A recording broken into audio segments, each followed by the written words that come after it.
오늘 우리에게 주신 하나님 말씀은 디모데전서 3장 1절에서 7절까지 말씀입니다. 우리 한 목소리로 함께 읽도록 하겠습니다. 미쁘다 이 말이여 곧 사람이 감독의 직분을 얻으려 함은 선한 일을 사모하는 것이라 함이로다. 그러므로 감독은 책망할 것이 없으며 한 아내의 남편이 되며 절제하며 신중하며 단정하며 나그네를 대접하며 가르치기를 잘하며 술을 즐기지 아니하며 구타하지 아니하며 오직 관용하며 다투지 아니하며 돈을 사랑하지 아니하며 자기 집을 잘 다스려 자녀들로 모든 공손함으로 복종하게 하는 자라야 할지며 사람이 자기 집을 다스릴 줄 알지 못하면 어찌 하나님의 교회를 돌보리요. 새로 입교한 자도 말지니 교만하여져서 마귀를 정죄하는 그 정죄에 빠질까 하미요.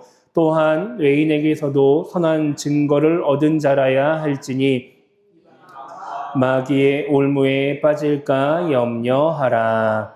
아멘.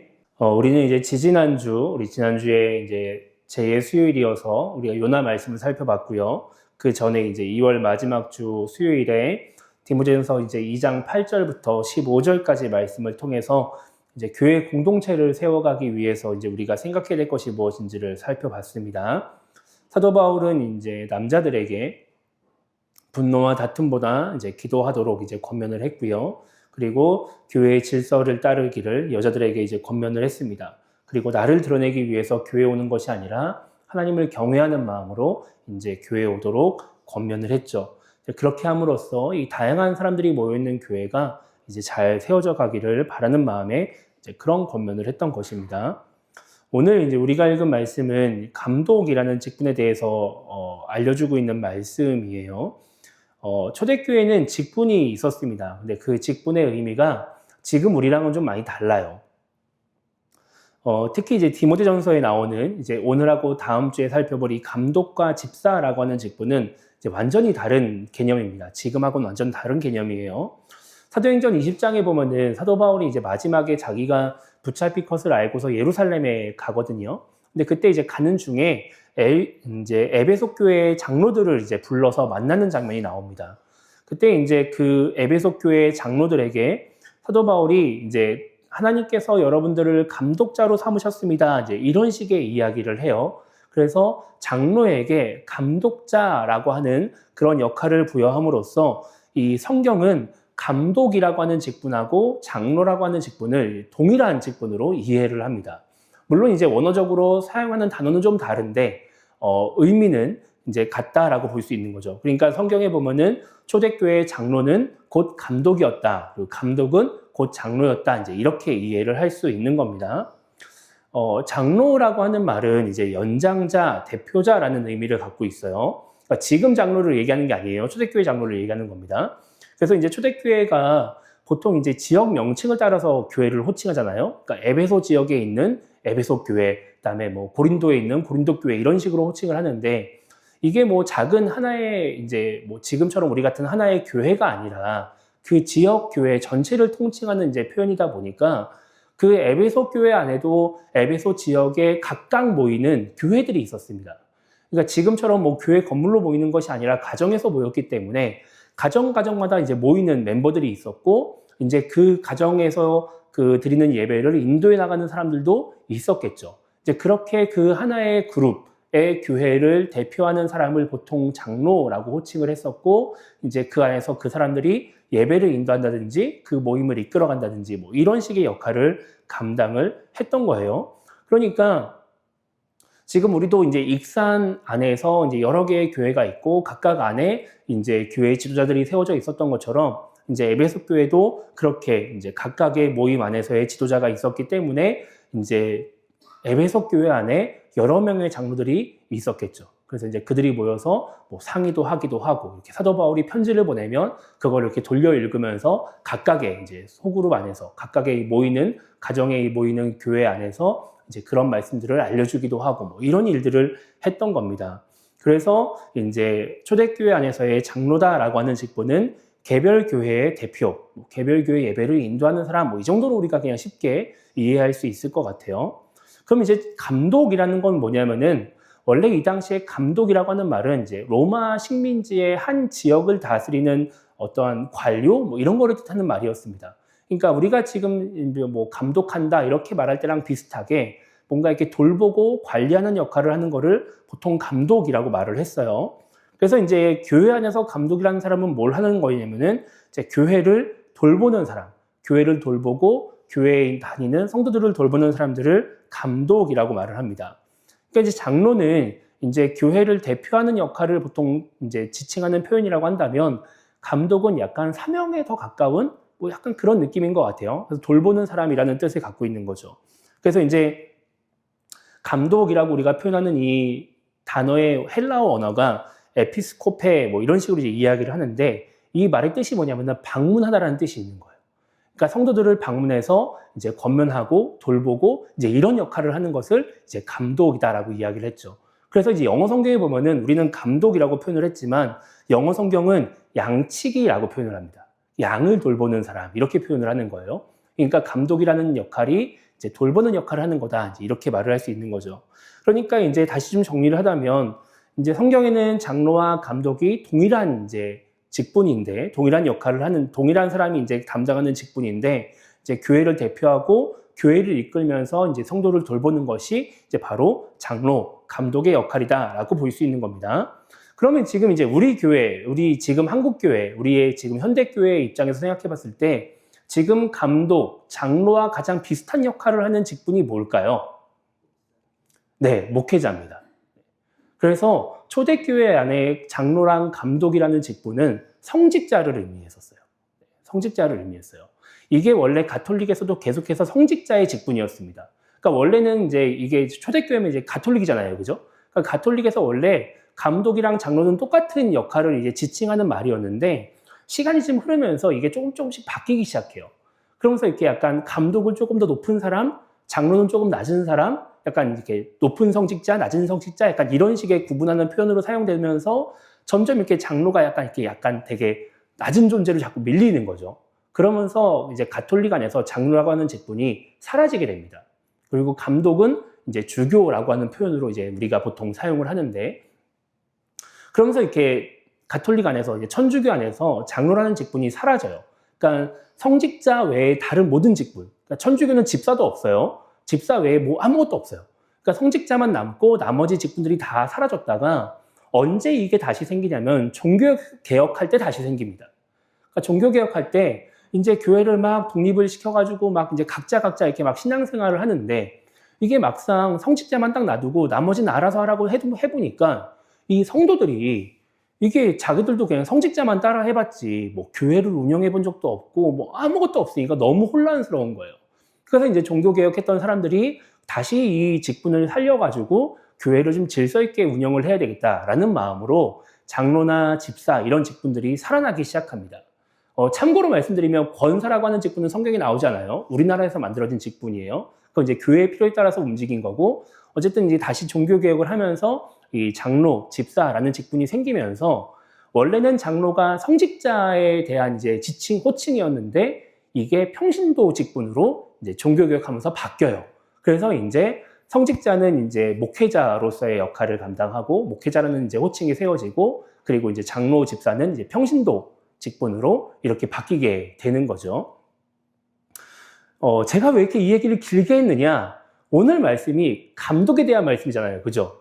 그러면은 오늘 이 말씀은 저를 위한 말씀이에요? 여러분들을 위한 말씀이에요?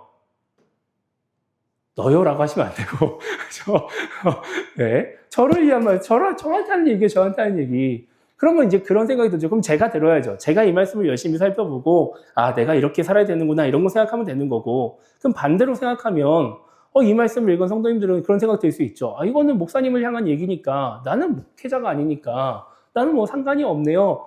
이건 나는 이 말씀을 신경 안 써도 괜찮겠네요. 이렇게 생각하실 수도 있는데, 틀린 말은 아니지만, 이게 이제 오늘 단순히 그냥 감독이라는 직분을 담당하는 사람에게만 주어지는 말씀이 아니라 우리의 인생 전반적으로 좀 교훈이 되는 내용들이 있어서 오늘 함께 이 말씀을 좀 살펴보려고 합니다. 그러니까 감독이라는 걸 다 지우시고 그냥 이제 말씀을 보시면은 조금 더 좋으실 것 같아요. 자, 오늘 말씀 1절에 사도 바울이 이렇게 이야기를 해요. 이제 감독의 직분을 얻으려 함은 선한 일을 사모하는 것이다 라고 말을 하고 있죠. 그러니까 이게 무슨 말이냐면은 감독의 직분을 얻으려고 하는 거는, 감독이라는 직분을 감당하는 거는 너무 좋은 일이다 라고 이야기를 하는 거예요. 왜 사도 바울이 이 이야기를 하냐면은 에베소 교회 감독이 누구였냐면은 디모데였기 때문에 그래요.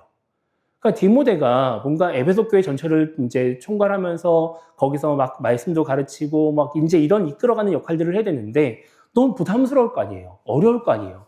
그러니까 너 지금 그 역할 감당하는 건 너무 좋은 일이야. 그러니까 잘 감당하라고 일단 먼저 좋게 이야기를 하고 그 뒤에 이제 이야기를 계속해서 해주는 거죠. 그러면서 2절과 3절에서 이렇게 이야기를 해요. 그러므로 감독은 책망할 것이 없으며 한 아내의 남편이며 절제하며 신중하며 단정하며 나그네를 대접하며 가르치기를 잘하며 술을 즐기지 아니하며 구타하지 아니하며 오직 관용하며 다투지 아니하며 돈을 사랑하지 아니하며 이렇게 말씀하고 있죠. 그러니까 사도 바울이 약간 디모데한테 너 지금 되게 좋은 일 하고 있는 거야. 근데 그 일을 감당하려면 이것도 해야 되고 이것도 해야 되고 이것도 해야 되고 이것도 해야 돼. 막 이러면 부담을 막 엄청 주고 있는 거예요.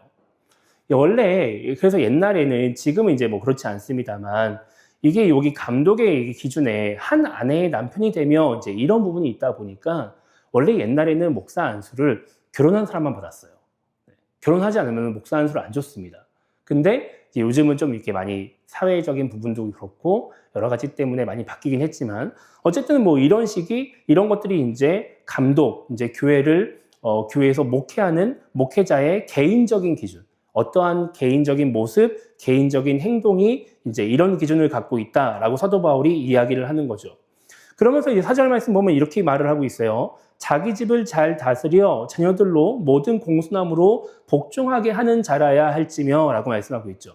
앞에서 2절과 3절에서 개인적인 한 사람으로서 어떠한 자격을 갖춰야 되느냐, 어떠한 모습을 갖춰야 되느냐를 가르치고 난 다음에 사도 바울은 그런 기준을 충족을 시켰으면 이제는 가정적인 기준을 충족시켜야 된다라고 말을 하고 있는 거예요. 그래서 집을 잘 다스리고 자녀들로 공순함으로 복종하게 된다. 그러면서 5절 말씀에 그렇게 말하고 있죠. 사람이 자기 집을 다스릴 줄 알지 못하면 어떻게 하나님의 교회를 돌보겠느냐. 왜냐? 감독은 돌보는 역할을 하는 사람이기 때문에 자기의 아내, 자녀들을 못 돌보면서 성도를 돌본다는 것은 말이 안 된다라고 말을 하고 있는 거예요. 그리고 나서 이제 7절에 보면은 이렇게 말을 하고 있어요. 또한 외인에게서도 선한 증거를 얻은 자라야 할지니 비방과 마귀의 올무에 빠질까 염려하라 이렇게 말씀하고 있죠. 여기서 말하는 외인이라고 하는 것은 불신자를 의미합니다. 그러니까 이제 감독이라고 하는 목회자라고 하는 직분 자체가 교회 안의 성도들을 돌보는 거기는 하지만 교회 안의 성도에게만 인정받는 것이 아니라 교회 밖의 사람들, 교회를 다니지 않는 사람들, 그리고 믿지 않는 사람들에게도 인정을 받고 칭찬을 받는 사람이어야 된다라고 하는 거예요. 그래야 외부적인 공격을 받지 않고 교회가 어려움을 겪지 않게 된다라고 하는 것이죠. 그게 이제 오늘 말씀에서 이제 사도 바울이 디모데에게 알려주는 감독의 조건입니다. 여러분 오늘 말씀 제목이 수신제가 치국 평천하라는 제목이에요. 여러분 혹시 많이 들어보셨나요? 수신제가 치국 평천하? 여러분 이 말이 유교에서 나온 용어입니다. 유교에서. 그러니까 기독교 용어는 솔직히 아닌데 이 말의 의미가 뭐냐면은 나 자신의 몸과 마음을 닦고 그리고 가정을 잘 돌보고 나라를 잘 돌보면 천하를 다스릴 수 있다. 뭐 이런 의미예요. 이게 물론 해석하는 사람마다 말이 조금씩 다르기는 해요. 뭐 이래야 된다라고 하는 끝나는 경우들도 있곤 하지만 어쨌든지 간에 사람이 천하를 이야기를 하려면 결국 뭐부터 시작해야 되느냐? 나 자신을 다스리는 것부터 시작해야 된다는 거죠. 나 자신을 다스리고 가정을 다스리고 그래야 나라를 다스리고 그래야 천하를 다스리는 거지. 나를 못 다스리면서 뭐 나라를 다스리겠다고 천하를 다스리겠다고 그거는 안 된다라고 하는 거죠. 여러분 우리가 실제로 우리가 이제 뭐 여러 유명한 사람들 높은 사람들 이야기를 보면은 그런 경우도 많잖아요. 막 뭐 대통령이 되었는데 자식 때문에 막 문제가 생긴다든지 뭐 대통령이 되었는데 친인척 때문에 문제가 생긴다든지 뭐 이런 부분들 뭐 높은 자리에 올라갔는데 자기 자신을 못 다스려가지고 뭐 범죄를 저지른다든지 불법적인 행위를 한다든지 뭐 이런 경우도 우리가 많이 보거든요. 그러니까 단순히 그냥 내가 뭔가 큰 일을 하겠다. 내가 뭔가 어마어마한 위대한 사람이 되겠다라고 말을 하면서 그 어떻게든 그 자리로 올라가려고 애를 쓰는 것이 아니라 내가 먼저 그러한 사람이 돼야 그 일들을 잘 감당할 수 있다. 이것이 이제 오늘 수신제가 치고평천하라는 말의 의미인 거죠. 제가 아까 처음에 이제 말씀을 쭉 이제 읽어드리면서 말씀을 드렸지만 사도 바울이 지금 말하고 있는 감독의 자격도 이 과정이 동일해요. 사도 바울이 맨 처음에 뭐에 대해서 이야기하죠? 개인의 자격에 대해서 먼저 이야기하죠. 감독이라면, 네가 감독이라면 너는 이런 사람이 돼야 돼 라고 이야기하고 그 다음에 뭐가 나와요? 가정이 나와요. 그 다음에 뭐가 나와요? 교회 밖의 사람이 나오는 거죠. 여러분, 사람이 인생을 살면서 종교를 떠나서라고 말하면 좀 약간 위험할 수도 있겠지만 기본적으로 우리가 인생을 살면서 항상 모든 일의 순서는 나부터 시작하는 거예요. 내가 안 되는데 뭔가 이거를 확장시켜서 누군가에게 영향을 주고 무언가 일을 해나간다? 내 가정을 잘 못 돌보는데 내가 무언가를 해나간다? 이거는 쉽지가 않은 일인 것이죠. 정말 우리가 뭔가 다른 사람에게 뭔가 영향력을 행사하고 뭔가 그리고 정말 큰 일을 하고 싶다면 우리는 나 자신을 먼저 바로 세우려고 애를 쓰고 내 행동을 절제하고 무언가 그 일이 합당한 사람이 되려고 먼저 애를 써야 된다라고 하는 겁니다. 여러분, 만약에 여러분 주변에 어떠한 사람이 뭔가 큰 일을 하겠다고 막 이야기를 하고 나에게 영향을 끼치겠다고 막 하는데 정작 그 사람의 모습은 전혀 자기가 말하는 것처럼 행동하지 않고 전혀 되게 괜찮은 사람처럼 보이지 않으면 여러분, 우리가 무슨 생각하겠어요? 너나 잘해라 이런 이야기들 하겠죠. 그런 생각하는 겁니다. 그냥 너나 잘하지 뭐하러 나한테 이런 얘기를 하냐 이런 생각들을 하게 되는 것이죠. 그러니까 뭔가 성도들을 돌보고 말씀을 가르치고 해야 되는 감독들은 정말 자기가 뭔가 바로 서 있어야 그래야 교회를 올바로 세울 수 있고 그 역할들을 잘 감당할 수 있다라고 하는 것이죠. 제가 아까 맨 처음 말씀드렸잖아요. 감독에 해당하는 거는 저라고요. 그죠? 제가 제 생각을 해보니까 그런 생각이 들어요. 아마 여러분들도 저를 보면서 그런 생각을 하실 수도 있지 않을까 하는 생각을 해봅니다. 뭔가 제가 막 앞에서 말씀을 전하고 이래야 됩니다, 저래야 됩니다, 하니까 하면은 여러분들이 저를 보면서 너나 잘해라, 너나 그렇게 해라, 이런 생각을 하실 수도 있을 것 같아요. 그래서 당연히 제가 더 애를 많이 써야 됩니다. 여러분, 저 같은 사람이 먼저 나를 돌아보고 뭔가 올바른 사람이 되려고 애를 써야 뭔가 그래야 말씀을 전하든 권면을 하든 뭘 하든 이게 영향력을 행사하는 거지. 그냥 목사라고 해서 나는 목사니까 나는 괜찮아. 나는 설교하는 사람이니까 나는 잘하고 있어. 라고 생각하면서 그냥 막 말만 하려고 하면은 이게 되지 않는 것이죠. 여러분, 제가 저를 돌아보니까 제가 완벽한 사람이 아니에요. 제가 말씀대로 뭔가 잘 살고 있기 때문에 제가 막 설교하는 것도 아니고 저도 제가 설교한 대로 막 다 잘 살고 있지 않아서 참 이게 쉽지가 않습니다. 제가 이렇게 생각해 보니까 제가 하고 있는 그런 일들, 뭔가 제가 갖고 있는 그런 모습들, 아니면 제가 뭔가 성경을 읽으면서 제가 할 수 있을 것 같은 것만 설교를 하면 과연 얼마나 설교할 수 있을까? 그럼 제가 보기에는 일주일에 한 번씩만 예배를 드려도 1년도 못할 것 같아요. 1년도 못할 것 같아요.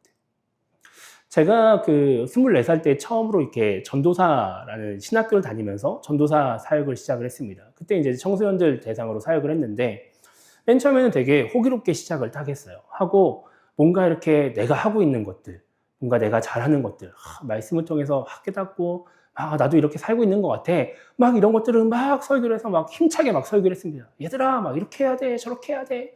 막 이게 하나님 뜻이야. 막 했는데 얼마 지나고 나서 보니까 제가 설교할 게 없는 거예요. 내가 하고 있는 것들, 내가 자신 있게 애들한테 같이 해보자, 할 수 있어 라고 말할 수 있는 것들을 보니까 없어요. 제가 엄청 고민을 했습니다. 그래서 제가 이제 친한 선배하고 이런 이야기를 했어요. 나 이렇게 하고 있는데 나 설교할 게 없다. 뭘 설교해야 될지 모르겠다. 나도 못하는데 애들한테 어떻게 하라고 말을 하냐. 막 이런 이야기를 하니까 그 선배가 저한테 이런 이야기를 했어요. 설교자는 회중을 향해서 설교하는 게 아니라 설교자 자신을 향해서 설교해야 되는 거다. 가장 설교를 잘 들어야 될 사람은 설교자 자신이다. 이런 이야기를 하는 거예요. 그게 제 24살 때 얘기입니다. 제가 이게 너무 큰 감동을 받은 거예요. 그래서 제가 그때부터 내가 못해도 설교할 수 있구나 이런 생각을 하면서 이렇게 막 말씀을 전하기 시작하는 거죠. 그래서 제가 설교할 때 막 흥분할 때가 있어요. 흥분할 때가 있는데 그때는 여러분들 때문에 흥분하는 게 아니에요. 제가 항상 설교할 때마다 저 맨 뒤에다가 양현민을 앉혀놔요. 양현민을 앉혀놓고서 양현민아 들어라. 너다 하고 네가 문제다 막 이러면서 막 설교를 하는데 그러다 보면 제가 답답해서 제가 저한테 흥분하는 거지 절대 여러분들에게 답답해가지고 흥분하는 거 아니니까 오해하시면 안 돼요. 왜 이렇게 화가 나나 그러면은 말씀 이렇게 묵상하면서 자기 자책을 되게 많이 하고 있구나 이렇게 생각하시면 되는 겁니다. 어쨌든지 간에 우리가 이게 제가 이제 그렇게 말씀을 전하고 저를 앉혀놓고서 설교를 하다 보니까 무슨 생각이 드냐면은 이 수신이 진짜 힘든 거예요. 여러분들은 제가 그냥 준비한 설교 지금 들으시는 거잖아요. 그죠? 디모데전서 3장 1절부터 7절까지 오늘 월, 화, 수 3일 내내 묵상하고 오신 분들 계세요? 안 계시잖아요.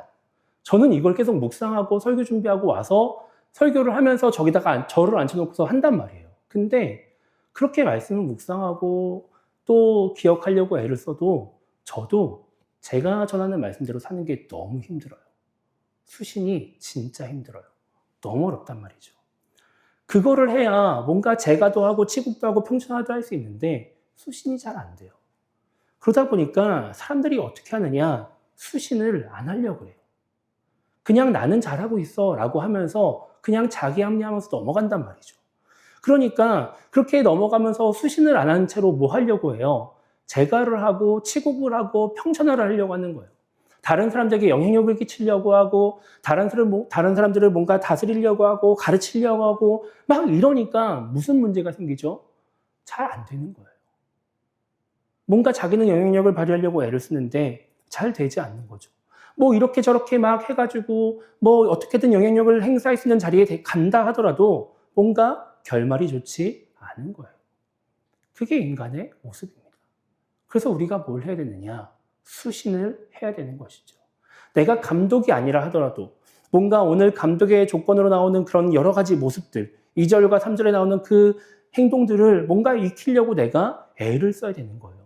그래서 내가 그 말씀대로 따르는 수신이 되면 그때는 자연스럽게 재가도 되고 치국도 되고 평천화도 되는 것이죠. 여러분 사람들이 다 알잖아요. 그죠? 여러분 말만 뻔지르르게 하는 사람인지 진짜 그렇게 살려고 애를 쓰는 사람인지 여러분 다 보시면 아시잖아요. 여러분 우리가 누군가를 사귀고 누군가가 나한테 막 영향력을 행사하려고 할 때 이 사람이 수신을 하는 사람인지 안 하는 사람인지를 느낍니다. 알아요. 그래서 그런 사람한테 우리가 자꾸 붙게 돼요. 그런 사람들한테 자꾸 사람들이 붙는 거예요.